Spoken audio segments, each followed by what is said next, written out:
Hello guys, welcome back to my channel. Today we will discuss about cilia as well as flagella.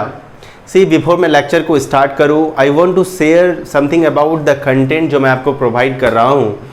See, चाहे वो lecture chemistry की हो, चाहे वो biology की हो, it is from the need point of view. देखो, अगर आप मेडिकल की प्रिपरेशन कर रहे हो, the first and most important thing that is about the syllabus, कि सिलेबस में हमको कितने एक्सटेंड तक वो सिलेबस पढ़ना है. फॉर एग्जांपल, अगर आप बायोलॉजी में सेल चैप्टर पढ़ रहे हो, सेल में सीलिया एंड फ्लैजिला को पढ़ रहे हो, तो जब आप सीलिया एंड फ्लैजिला को पढ़ते हो तो आपको जो इम्पॉर्टेंट थिंग जो आपको समझना है कि सीलिया एंड फ्लैजिला में कितने कंटेंट हमको पढ़ने हैं. कंटेंट की कोई लिमिटेशंस नहीं है. When you will go about to read about the cilia and flagella, इसके कंटेंट बहुत ज़्यादा है. तो अगर हम नीट की प्रिपरेशन कर रहे हैं तो हमें ये ध्यान रखना है कि सीलिया एंड फ्लैजिला में हमको कितना कंटेंट पढ़ना है. और ये आप कैसे बिल्ड कर पाओगे, ये वाला जो एनालिसिस है, ये आप कैसे समझ पाओगे जब आप एनसीईआरटी को पढ़ोगे. When you will read the NCERT, मैं आपको बता रहा हूँ, आपको क्लियर ऑब्जर्वेशन ये हो जाएगा, क्लियर ऑब्जर्व आप कर पाओगे कि हमको कितना पढ़ना है. देखो, अगर आप फ्लैजिला पढ़ रहे हो तो फ्लैजिला में आपको फॉर एग्जाम्पल माइक्रोटिब्यूल्स आते हैं, पेरिफेरल माइक्रोटिब्यूल्स. बच्चा दो तरह से पढ़ता है. एक बच्चा है जो कि पढ़ रहा है कि हाँ फ्लैजिला में माइक्रोटिब्यूल्स प्रेजेंट हैं, और एक बच्चा उसको एनालाइज करके पढ़ता है कि माइक्रोटिब्यूल्स हैं तो कहाँ हैं, तो पेरिफेरी में है. अगर पेरिफेरी में है तो कितने हैं. एक बच्चा सिर्फ पढ़ लिया माइक्रोटिब्यूल्स पाए जाते हैं, रीड एनसीईआरटी को रीड किया, वहाँ पे लिखा हुआ है पेरिफेरल माइक्रोटिब्यूल्स प्रेजेंट है अलोंग द पेरिफेरी, वो बच्चा पढ़ लिया. लेकिन कोई बच्चा है जो उस डायग्राम को ध्यान से देख रहा है, तो वो पहला पॉइंट को ऑब्जर्व करता है कि वो माइक्रोटिब्यूल्स कहाँ हैं, तो पेरिफेरी में है. कितने हैं, कैसे अरेंज्ड हैं, उस पेरिफेरल माइक्रोटिब्यूल्स में और सारे क्या क्या स्ट्रक्चर्स एसोसिएटेड हैं. पेरिफेरल माइक्रोटिब्यूल्स किस फ्लैजिला में पाया जाता है, यूकैरियोटिक में पाया जाता है या प्रोकैरियोटिक में पाया जाता है. तो आप ये सारी चीज़ जब एनसीईआरटी पढ़ोगे तभी ये चीज़ आपको डेवलप हो सकता है, और तभी आपको कंटेंट के बारे में जो बेसिक जो मेरा मोटिव है आपको समझाने का, कि आपको तब कंटेंट के बारे में पता चलेगा कि एनसीईआरटी में ही कितना ज़्यादा कंटेंट है. बच्चे को लगता है कि यार एनसीईआरटी में बहुत कम कंटेंट है. बच्चे, बहुत ज़्यादा कंटेंट है एनसीईआरटी में, लेकिन एनसीईआरटी को पढ़ने का तरीका आपको समझना पड़ेगा. ठीक है, ये नहीं कि बस हम एनसीईआरटी की लाइन को रीड करके, जब एनसीईआरटी की लाइन को रीड कर रहे हो, देखो ये सिस्टम तब आएगा आपके अंदर जब आप बार बार एनसीईआरटी पढ़ोगे, जब आप बहुत माइन्यूटली उसको ऑब्जर्व करके पढ़ोगे. मैं कोशिश कर रहा हूँ कि आपको फ्री में A to Z एनसीईआरटी के लेक्चर प्रोवाइड करूँ, एंड आप एनसीईआरटी से इस चीज़ को कोरिलेट कर पा रहे हो या नहीं. जब आप मेरे लेक्चर्स को देखोगे, you will get 100% A to Z content of NCERT. ये चीज़ दिमाग में बैठा लो, ठीक है, कि एनसीईआरटी की एक भी पॉइंट यहाँ पे मिस नहीं होने वाली है. जो भी टॉपिक मेरे को लगता है कि हाँ उस पार्टिकुलर वर्ड को और ज़्यादा इलेबोरेशन की ज़रूरत है आपको एक पार्टिकुलर टॉपिक समझने के लिए, वो मैं करता हूँ. लेकिन हाँ, एनसीईआरटी की एक भी कंटेंट, एक छोटा छोटा पॉइंट भी मैं मिस नहीं करता. मैं ये नहीं सोचता कि शायद सामने वाले को पता होगा. पता है तो भी मैं बताता हूँ, नहीं पता है तो भी मैं बताता हूँ.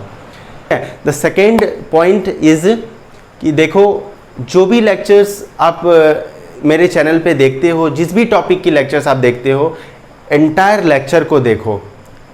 तो जब आप एंटायर लेक्चर को देखोगे, then you will able to decide कि ये लेक्चर आपके लिए सफिशिएंट है या नहीं.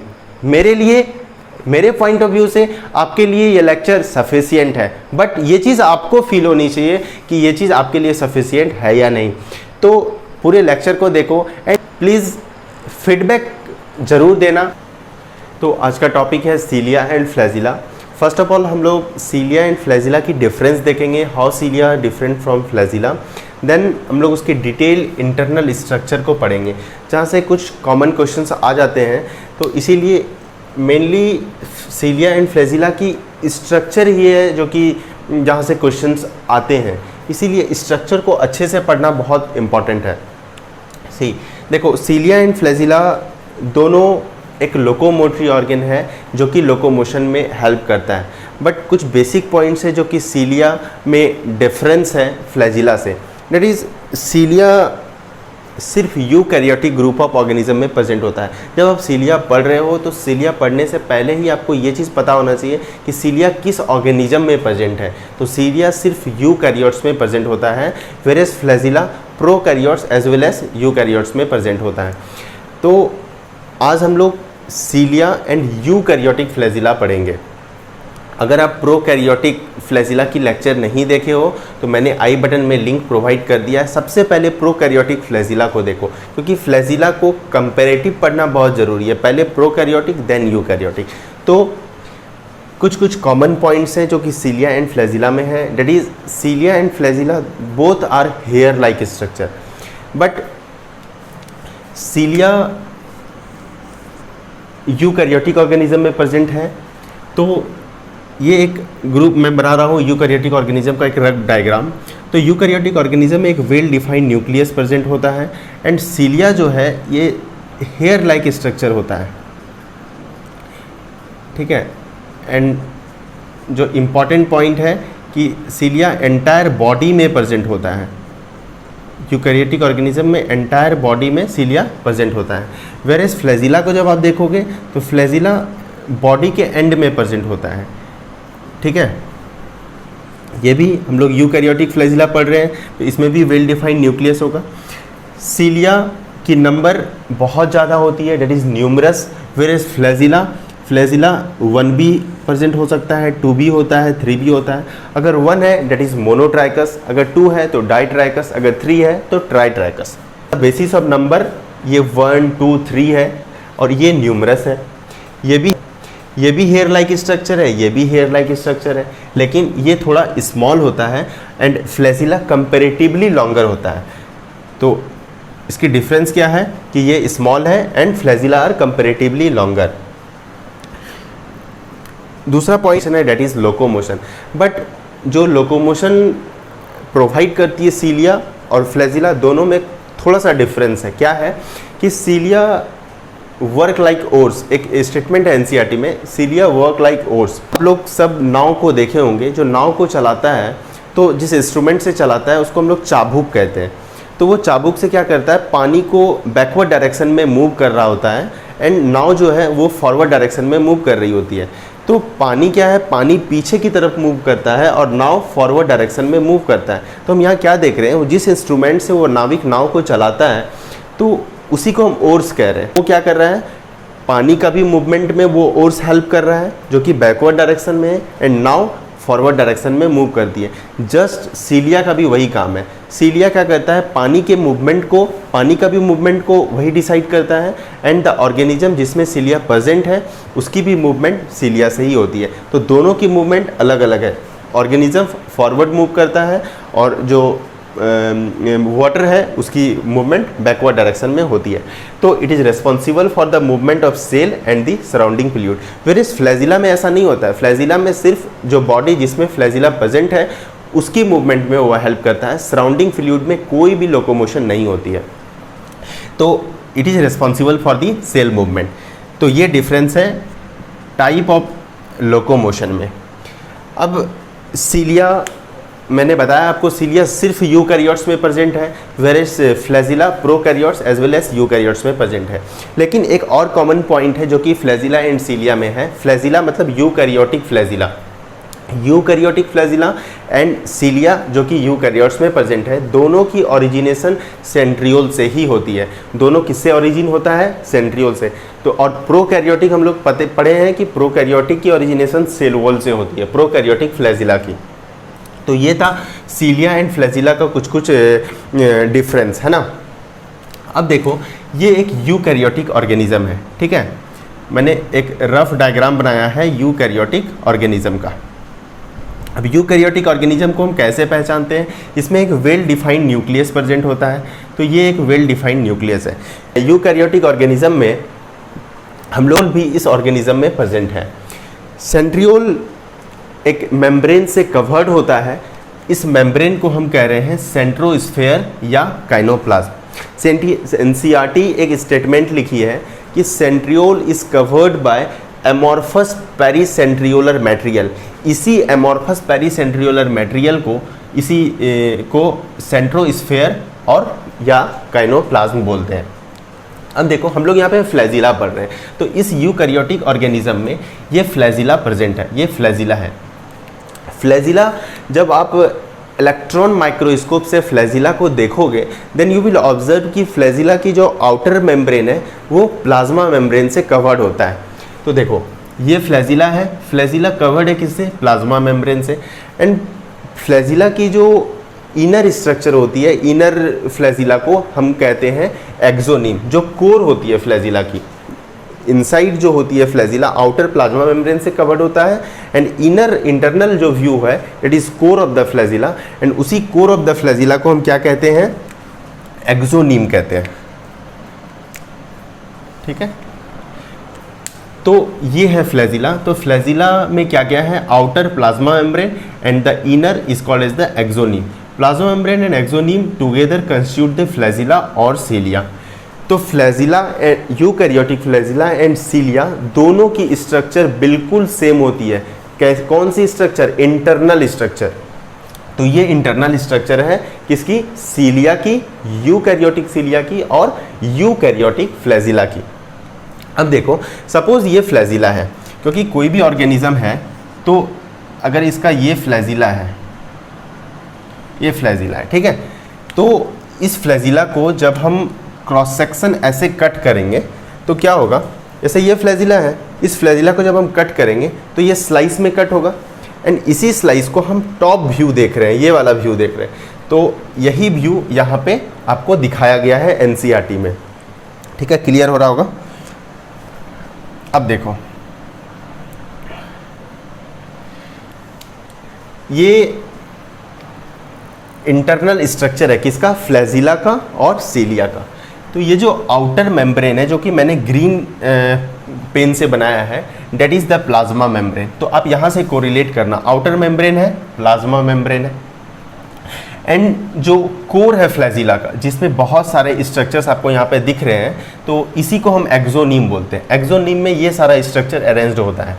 तो पहला क्या है? प्लाज्मा मेम्ब्रेन, एंड जिसमें ये सारे स्ट्रक्चर्स अरेंज्ड हैं, इसी कोर को हम एक्सोनीम बोल रहे हैं। अब जो दूसरा पॉइंट है कि कोर ऑफ द फ्लैजिला जो है उसी में ये सारे स्ट्रक्चर्स अरेंज्ड हैं, एंड इसमें क्या अरेंज्ड हैं? माइक्रोट्यूब्यूल्स अरेंज्ड है। ये जो मैंने ब्लैक से बनाया है ये माइक्रोट्यूब्यूल्स है। तो कोर ऑफ द फ्लैजिला में माइक्रोट्यूब्यूल्स अरेंज्ड होते हैं एंड पेरिफेरली अरेंज्ड होते हैं अलोंग द सर्कमफेरेंस, किनारे में अरेंज्ड होता है पूरा। तो ये क्या है? माइक्रोट्यूब्यूल्स। अब देखो माइक्रोट्यूब्यूल्स हमेशा फ्लैजिला में पेयर में प्रेजेंट है। ठीक है, तो ये माइक्रोट्यूब्यूल्स पेयर में प्रेजेंट होता है। ये जो माइक्रोट्यूब्यूल्स है ये पेयर में प्रेजेंट है, यहाँ भी पेयर में प्रेजेंट है, यहाँ भी पेयर में प्रेजेंट है, यहाँ भी पेयर में प्रेजेंट है। तो इसका जो नोमेनक्लेचर किया गया है क्या है? Peripheral microtubules. पेरीफेरल क्यों? क्योंकि पेरीफेरी में प्रेजेंट है, एंड दूसरा माइक्रोट्यूब्यूल्स क्योंकि माइक्रोट्यूब्यूल्स है, एंड तीसरा डबलेट, पेरीफेरल माइक्रोट्यूब्यूल्स डबलेट लिखा हुआ है। तो पेरीफेरी में माइक्रोट्यूब्यूल्स पेयर में अरेंज्ड है, so it is called as peripheral microtubules doublet. अब देखो ऐसे डबलेट 9 डबलेट्स प्रेजेंट है, मतलब 9 पेयर्स ऑफ माइक्रोट्यूब्यूल्स प्रेजेंट होता है along the periphery of the flagella और cilia. The second most important point कि हर एक माइक्रोट्यूब्यूल्स जो कि डबलेट के फॉर्म में है वो दूसरे डबलेट से एक ब्रीज के थ्रू लिंक्ड होता है। मैंने ग्रीन स्ट्रक्चर से दिखाया है 2 डिफरेंट माइक्रोट्यूब्यूल्स अरेंज्ड हैं एक स्ट्रक्चर से। इसी स्ट्रक्चर को हम कह रहे हैं inter doublet bridge. Why we called inter doublet bridge? क्योंकि इंटर यूज कब करते हैं? 2 वर्ड आता है, एक इंटर एक इंट्रा। इंटर जब 2 डिफरेंट ऑब्जेक्ट अटैच हो रहे हैं तो इंटर, और जब 2 सेम ऑब्जेक्ट अटैच होते हैं तो intra. 2 different peripheral doublets link हो रहा है एक स्ट्रक्चर से जिसको हम कह रहे हैं इंटर डबलेट ब्रिज।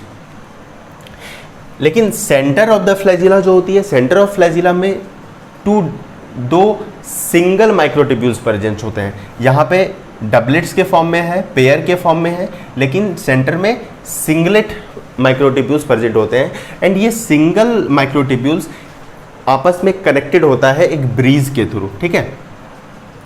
अब देखो ये जो सेंटर में माइक्रोट्यूब्यूल्स है ये एक मेम्ब्रेन से कवर्ड होता है एंड इसी मेम्ब्रेन को हम क्या कह रहे हैं, सेंट्रल शीथ, ठीक है। तो जो सेंटर में माइक्रोट्यूब्यूल्स है वो कवर्ड है एक मेम्ब्रेन से जिसको हम कह रहे हैं सेंट्रल शीथ एंड ये सेंट्रल शीथ इस डबलेट के सिंगल माइक्रोट्यूब्यूल से कनेक्टेड होता है एक स्ट्रक्चर से जिसको हम कह रहे हैं रेडियल स्पोक। फिर से सुनो, सेंट्रल शीथ डबलेट्स के सिंगल माइक्रोट्यूब्यूल से कनेक्टेड होता है एक स्ट्रक्चर के through that is called as radial spoke. तो ऐसे कितने डबलेट्स हैं, 9 डबलेट्स हैं। अगर 9 डबलेट्स हैं तो 9 रेडियल स्पोक आपके पास प्रेजेंट है, 1 2 3 4 5 6 7 8 9। तो टोटल कितने, क्योंकि नंबर कभी कभी पूछ लिया जाता है इसलिए मैं आपको नंबर भी बता दे रहा हूँ। तो 9 रेडियल स्पोक्स प्रेजेंट हैं। अगर क्वेश्चन आता है कितने पेरिफेरल माइक्रोट्यूब्यूल्स है तो आप क्या आंसर करोगे, तो आपके पास टोटल 18 पेरिफेरल माइक्रोट्यूब्यूल्स है। आपसे क्वेश्चन किया गया है पेरिफेरल माइक्रोट्यूब्यूल्स, आपसे डबलेट नहीं पूछा गया है। तो यहाँ पे देखो ये इस पेयर में कितने माइक्रोट्यूब्यूल्स है, 2, तो हर एक पेयर में 2 है। तो टोटल कितने पेयर है, 9 पेयर है। तो 9 पेयर में टोटल हो गए 18 माइक्रोट्यूब्यूल्स, 18 माइक्रोट्यूब्यूल्स। अगर क्वेश्चन आता है कितने डबलेट्स, तब आप आंसर करोगे 9। क्लियर। अगर सिर्फ क्वेश्चन आता है कितने माइक्रोट्यूब्यूल्स हैं तो आपका आंसर होगा 20। तो आप ये देख लेना क्वेश्चंस कैसे आ रहे हैं, 20 कैसे, क्योंकि टोटल हो गए पेरिफेरी में 18 एंड सेंटर में 2 है। तो टोटल हो गए 18 + 2 दैट इज द 20, ठीक है। तो ये हो गया। तो ये है आपका फ्लैजिला, एंटायर फ्लैजिला और सीलिया। मतलब यूकैरियोटिक सीलिया देखो या यूकैरियोटिक फ्लैजिला देखो, उसकी इंटरनल स्ट्रक्चर बिल्कुल सेम है, ठीक है। हाँ, और एक इम्पॉर्टेंट पॉइंट क्या है कि देखो सपोज ये फ्लैजिला है आपका, एंटायर फ्लैजिला है, ठीक है। मैं आपको एक रॉड की तरह दिखा रहा हूँ फ्लैजिला को। तो ये माइक्रोट्यूब्यूल्स जो इसके कोर में अरेंज्ड होते हैं, तो माइक्रोट्यूब्यूल्स जो डबलेट्स के फॉर्म में है, ठीक है।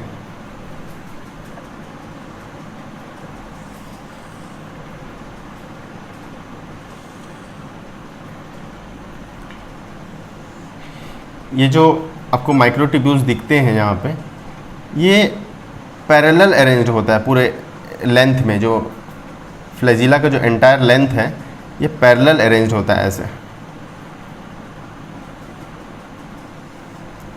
ठीक है।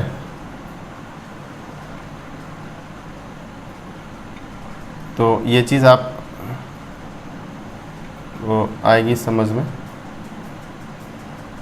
तो देखो, तो जब आप इस पूरे फ्लैजिला को कट करोगे तो ये कैसा, ये ऊपर से देखोगे तो ऐसा ही दिखेगा। ये पूरे लेंथ में ऐसे जो ये माइक्रोट्यूब्यूल्स है ये पूरे लेंथ में पैरेलली अरेंज्ड होता है। तो कुछ कुछ जो इम्पॉर्टेंट पॉइंट है जहाँ से क्वेश्चंस आते हैं, कुछ की पॉइंट है जो आपको याद रखना है।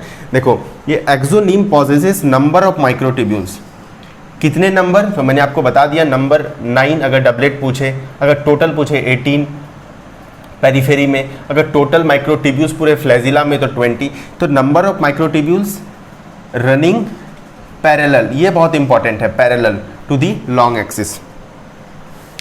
एंड एक्सोनीम में कितने पेयर्स के डबलेट है, 9 पेयर ऑफ डबलेट्स मैंने आपको बता दिया। एंड रेडियली अरेंज होता है अलोंग रेडियस। देखो अगर ये सेंटर है तो हर एक रेडियस में एक पेरिफेरल डबलेट्स आपको मिलेंगे। तो कैसे अरेंज्ड है, रेडियली अरेंज्ड है। एंड क्या अरेंज्ड है, पेरिफेरल माइक्रोट्यूब्यूल अरेंज्ड है। एंड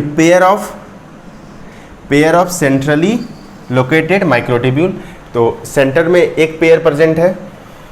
एंड इसी अरेंजमेंट को हम क्या कहते हैं, 9 + 2 अरेंजमेंट। तो ये 9 क्या है, 9 डबलेट्स ऑफ माइक्रोट्यूब्यूल्स है। एंड 2 क्या है, 2 that is the single microtubule, 2 single microtubules which is present in the centre, तो दिस इज द 9+2 अरेंजमेंट जो कि eukaryotic cilia and eukaryotic flagella, मैं बार बार ये वर्ड बोल रहा हूँ यूकैरियोटिक फ्लैजिला। तो क्वेश्चंस में अगर फ्लैजिला है तो वहाँ पे देखना कि कौन सा फ्लैजिला है, यूकैरियोटिक है या प्रोकैरियोटिक। प्रोकैरियोटिक में ये सारे माइक्रोट्यूब्यूल्स नहीं प्रेजेंट होते हैं, इसीलिए एक एनसीईआरटी एक पॉइंट भी लिखी है, एक लाइन लिखी है कि यूकैरियोटिक फ्लैजिला इसीलिए डिफरेंट होता है प्रोकैरियोटिक फ्लैजिला में स्ट्रक्चर, है ना, लाइन लिखा हुआ कि eukaryotic flagella entirely different from prokaryotic flagella in terms of structure. तो यही कारण है कि ये पेरिफेरल माइक्रोट्यूब्यूल्स उसमें नहीं प्रेजेंट होते हैं, that is why prokaryotic flagella is different from eukaryotic flagella. मैंने आपको बताया central tubules are connected by bridge and this is enclosed by a central sheath, and central sheath connected होता है one of the microtubules of each doublet, हर एक doublet का each microtubule से radial spoke से कनेक्टेड होती है कौन, सेंट्रल सिथ। तो ये था, तो ये एंटायर था फ्लैजिला का। मैंने प्रोकैरियोटिक फ्लैजिला का भी अलग वीडियो बनाया है and eukaryotic cilia and eukaryotic flagella का ये एंटायर जितना भी कंटेंट था मैंने आपको दिया है। तो आप कंटेंट को पूरी तरह से अच्छे से देखो एंड अगर मेरे चैनल पे अगर आप पहली बार आ रहे हो तो सब्सक्राइब कर लेना, शेयर करना एंड अगर आपको वीडियो पसंद आए तो प्लीज़ लाइक कर देना।